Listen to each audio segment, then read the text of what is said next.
আসসালামু আলাইকুম। দেবদাস শরৎচন্দ্র চট্টোপাধ্যায়, পর্ব ৫। পার্বতী এই ১৩ বছরে পা দিয়াছে। ঠাকুরমাতা এই কথা বলেন।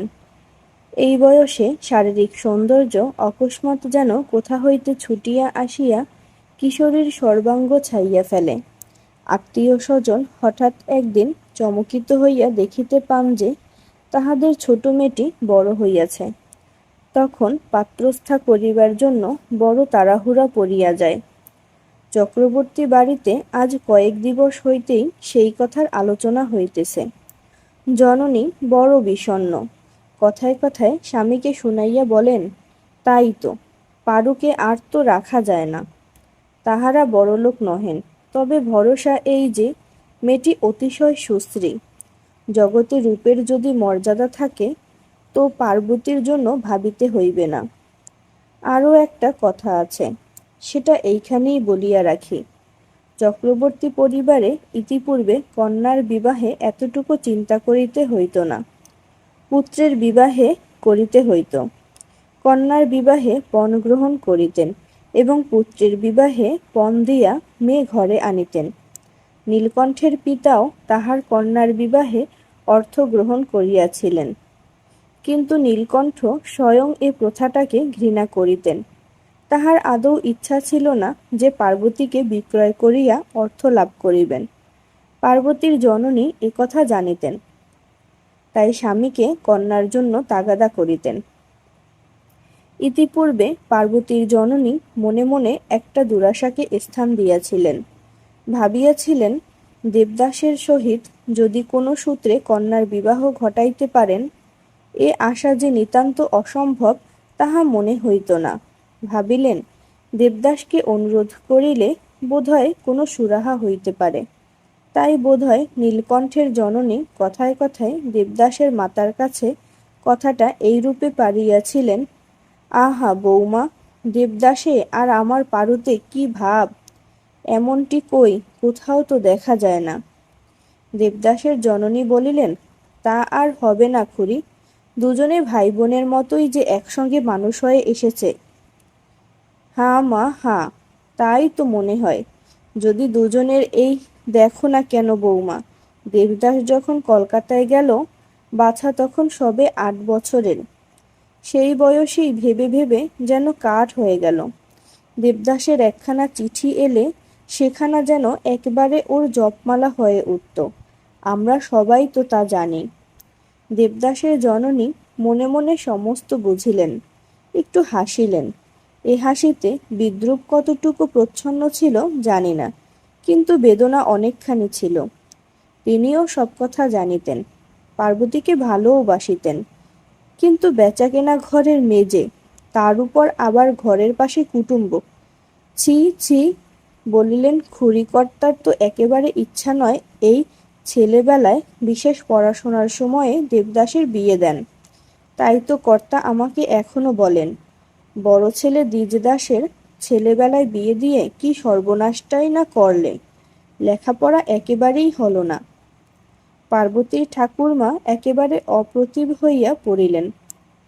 তবুও কহিলেন, তা তো সব জানি বৌমা, কিন্তু কি জানো, পারু শেটের বাছা, একটু অমনি বেড়েছেও বটে, আর বাড়ন্ত গড়নও বটে। তাইতে যদি নারায়ণের অমত। দেবদাসের জননী বাধা দিলেন, বলিলেন, না খুড়ি, এ কথা আমি তাকে বলতে পারবো না। দেবদাসের এ সময়ে বিয়ের কথা পারলে তিনি কি আমার মুখ দেখবেন? কথাটা এইখানেই চাপা পড়িয়া গেল। কিন্তু স্ত্রীলোকের পেটে কথা থাকে না। দেবদাসের জননী কর্তার খাবার সময় কথাটা পাড়িয়া বলিলেন, পারুর ঠাকুমা আজ তার বিয়ের কথা পেরেছিলেন। কর্তা মুখ তুলিলেন, বলিলেন, হাঁ, পারুর বয়স হলো বটে, শীঘ্র বিবাহ দেওয়াই কর্তব্য। তাইতে তো আজ কথা পেরেছিলেন। বললেন, দেবদাসের সঙ্গে যদি। স্বামী ভ্রূকুঞ্চিত করিলেন, তুমি কি বললে? আমি আর কি বলবো, দুজনের বড় ভাব, কিন্তু তাই বলে কি বেচা কেনা চক্রবর্তী ঘরের মেয়ে আনতে পারি? তাতে আবার বাড়ির পাশে কুটুম্ব। ছি ছি। কর্তা সন্তুষ্ট হইলেন, কহিলেন, ঠিক তাই। কুলের কি মুখ হাসাব?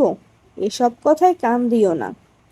গৃহিণী শুষ্ক হাসি হাসিয়া কহিলেন, না, আমি কান দিই নে, কিন্তু তুমিও যেন ভুলে যেও না।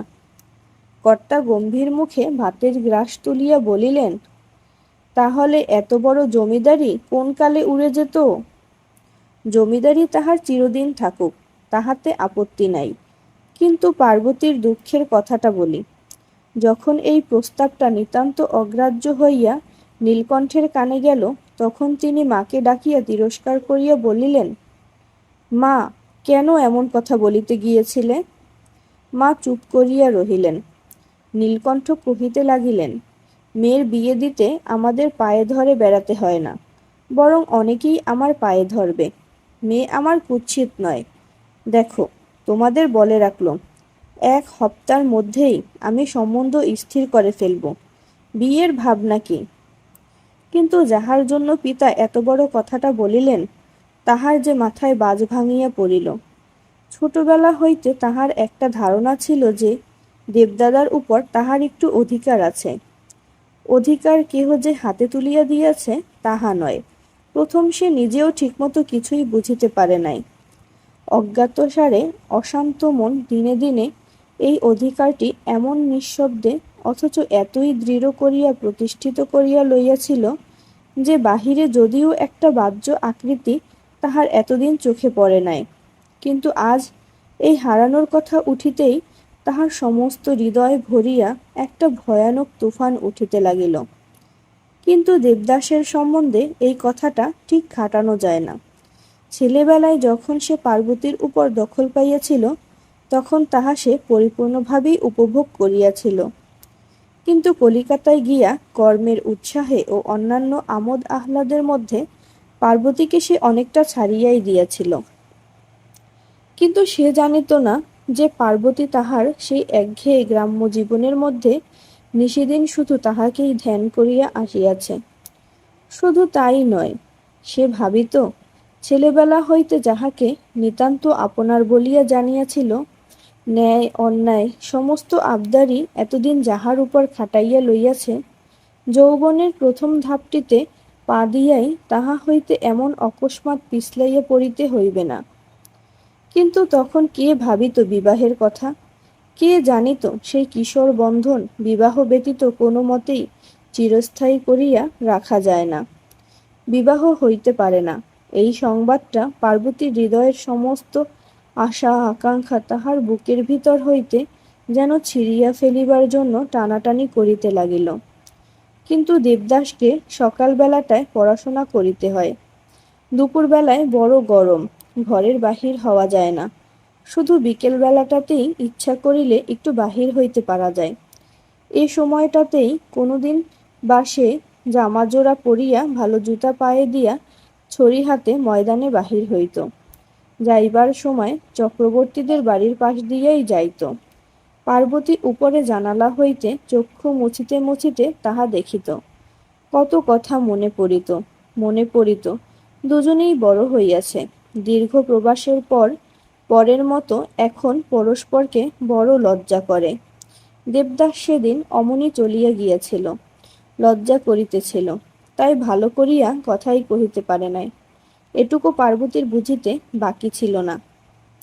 দেবদাসও প্রায় এমনি করিয়াই ভাবে। মাঝে মাঝে তাহার সহিত কথা কহিতে, তাহাকে ভালো করিয়া দেখিতে ইচ্ছা হয়, কিন্তু অমনি মনে হয়, ইহা কি ভালো দেখাইবে? এখানে কলিকাতার সেই কোলাহল নাই, আমোদ আহ্লাদ, থিয়েটার, গান বাজনা নাই। তাই কেবলই তাহার ছেলেবেলার কথা মনে পড়ে সেই পার্বতী, এই পার্বতী হইয়াছে। পার্বতী মনে করে সেই দেবদাস এখন এই দেবদাস বাবু হইয়াছে। দেবদাস এখন প্রায়ই চক্রবর্তীদের বাটিতে যায় না। কোনোদিন যদি বা সন্ধ্যার সময় উঠানে দাঁড়াইয়া ডাকে, খুড়িমা, কি হচ্ছে? খুড়িমা বলেন, এসো বাবা, বসো। দেবদাস অমনি কহে, না থাক খুড়িমা, একটু ঘুরে আসি। তখন পার্বতী কোনোদিন বা উপরে থাকে, কোনোদিন বা সামনে পড়িয়া যায়। দেবদাস খুড়িমার সহিত কথা কহে। পার্বতী ধীরে ধীরে সরিয়া যায়। রাত্রে দেবদাসের ঘরে আলো জ্বলে। গ্রীষ্মকালের খোলা জানালা দিয়া পার্বতী সেদিকে বহুক্ষণ হয়তো চাহিয়া থাকে। আর কিছুই দেখা যায় না। পার্বতী চিরদিন অভিমানিনী। সে যে ক্লেশ সহ্য করিতেছে, ঘুণাগ্রে এ কথা কেহ না বুঝিতে পারে। পার্বতীর ইহা কায়মন চেষ্টা। আর জানাইয়াই বা লাভ কি? সহানুভূতি সহ্য হইবে না, আর তিরস্কার লাঞ্ছনা, তার চেয়ে তো মরণ ভালো। মনোরমার গত বৎসর বিবাহ হইয়াছে। এখনো সে শ্বশুরবাড়ি যায় নাই, তাই মাঝে মাঝে বেড়াইতে আসে। পূর্বে দুই সখীতে মিলিয়া মাঝে মাঝে এইসব কথাবার্তা হইত, এখনো হয়, কিন্তু পার্বতী আর যোগ দেয় না। হয় চুপ করিয়া থাকে, না হয় কথা উল্টাইয়া দেয়। পার্বতীর পিতা কাল রাত্রে বাটী ফিরিয়াছেন। এ কয়দিন তিনি পাত্র স্থির করিতে বাহিরে গিয়াছিলেন। এখন বিবাহের সমস্ত স্থির করিয়া ঘরে আসিয়াছেন। প্রায় ২০-২৫ ক্রোশ দূরে বর্ধমান জেলায় হাতিপোতা গ্রামের জমিদারি পাত্র। তাহার অবস্থা ভালো, বয়স ৪০-এর নিচেই। গত বৎসর স্ত্রী বিয়োগ হইয়াছে, তাই আবার বিবাহ করিবেন। সংবাদটা যে বাটীর সকলেরই চিত্তরঞ্জন করিয়াছিল তাহা নহে, বরং দুঃখের কারণই হইয়াছিল। তবে একটা কথা এই যে, ভুবন চৌধুরীর নিকট হইতে সর্বরকমে প্রায় ২-৩ হাজার টাকা ঘরে আসিবে, তাই মেয়েরা চুপ করিয়াছিলেন। একদিন দুপুরবেলা দেবদাস আহারে বসিয়াছিল। মা কাছে বসিয়া কহিলেন, পারুর যে বিয়ে। দেবদাস মুখ তুলিয়া জিজ্ঞাসা করিল, কবে? এই মাসেই। কাল মেয়ে দেখে গেছে, বর নিজেই এসেছিল। দেবদাস কিছু বিস্মিত হইল। কই, আমি তো কিছু জানি নে মা। তুমি আর কি করে জানবে? বর দোজবরে বয়স হয়েছে, তবে বেশ টাকা কড়ি নাকি আছে, পারু সুখে স্বচ্ছন্দে থাকতে পারবে। দেবদাস মুখ নিচু করিয়া আহার করিতে লাগিল। তাহার জননী পুনরায় কহিতে লাগিলেন, ওদের ইচ্ছা ছিল এই বাড়িতে বিয়ে দেয়। দেবদাস মুখ তুলিল। তারপর? জননী হাসিলেন। ছি, তা কি হয়? একে বেচাকেনা ছোট ঘর, তাতে আবার ঘরের পাশে বিয়ে। ছি ছি বলিয়া মা ওষ্ঠ কুঞ্চিত করিলেন। দেবদাস তা দেখিতে পাইল। কিছুক্ষণ চুপ করিয়া থাকিয়া মা পুনরায় কহিলেন, কর্তাকে আমি বলেছিলাম। দেবদাস মুখ তুলিয়া জিজ্ঞাসা করিল, বাবা কি বললেন? কি আর বলবেন, এত বড় বংশের মুখ হাসাতে পারবেন না, তাই আমাকে শুনিয়ে দিলেন। দেবদাস আর কথা কহিল না। সেই দিন দ্বিপ্রহরে মনোরমা ও পার্বতীতে কথোপকথন হইতেছিল। পার্বতীর চোখে জল। মনোরমা বোধ করি এইমাত্র মুছিয়াছে। মনোরমা কহিল, তবে উপায় বোন? পার্বতী চোখ মুছিয়া কহিল, উপায় আর কি? তোমার বরকে তুমি পছন্দ করে বিয়ে করেছিলে। আমার কথা আলাদা, আমার পছন্দ ছিল না, অপছন্দও হয়নি, তাই আমার কোনো কষ্টই ভোগ করতে হয় না। কিন্তু তুমি যে নিজের পায়ে নিজে কুড়ুল মেরেছ বোন। পার্বতী জবাব দিল না, ভাবিতে লাগিল। মনোরমা কি ভাবিয়া ঈষৎ হাসিয়া কহিল, পারু, বরটির বয়স কত? কার বরটির? তোর। পার্বতী একটু হিসাব করিয়া বলিল, বোধ হয় ১৯। মনোরমা অতিশয় বিস্মিত হইল। কহিল, সে কি, এই যে শুনলুম প্রায় ৪০। এবারে পার্বতীও একটু হাসিল। কহিল, মনোদিদি, কত লোকের বয়স ৪০ থাকে, আমি কি তার হিসাব রাখি? আমার বরের বয়স ১৯-২০, এই পর্যন্ত জানি। মুখপানে চাহিয়া মনোরমা জিজ্ঞাসা করিল, কি নাম রে? পার্বতী আবার হাসিয়া উঠিল। এতদিনে বুঝি তাও জানো না? কি করে জানব? জানো না? আচ্ছা, বলে দিই। একটু হাসিয়া একটু গম্ভীর হইয়া পার্বতী তাহার কানের কাছে মুখ আনিয়া বলিল, জানিস নে, শ্রী দেবদাস। মনোরমা প্রথমে একটু চমকাইয়া উঠিল। পরে ঠেলিয়া দিয়া বলিল, আর ঠাট্টায় কাজ নাই। নাম কি, এই বেলা বল, আর তো বলতে পাবি নে। এই তো বললুম। মনোরমা রাগ করিয়া কহিল, যদি দেবদাস নাম, তবে কান্নাকাটি করে মরছিস কেন? পার্বতী সহসা মলিন হইয়া গেল। কি যেন একটু ভাবিয়া বলিল, তা বটে, আর তো কান্নাকাটি করব না। পারু? কি? সব কথা খুলে বল না বোন, আমি কিছুই বুঝতে পারলুম না। পার্বতী কহিল, যা বলবার সবই তো বললুম, কিন্তু কিছুই যে বোঝা গেল না রে। যাবেও না, বলিয়া পার্বতী আর একদিকে মুখ ফিরাইয়া রহিল।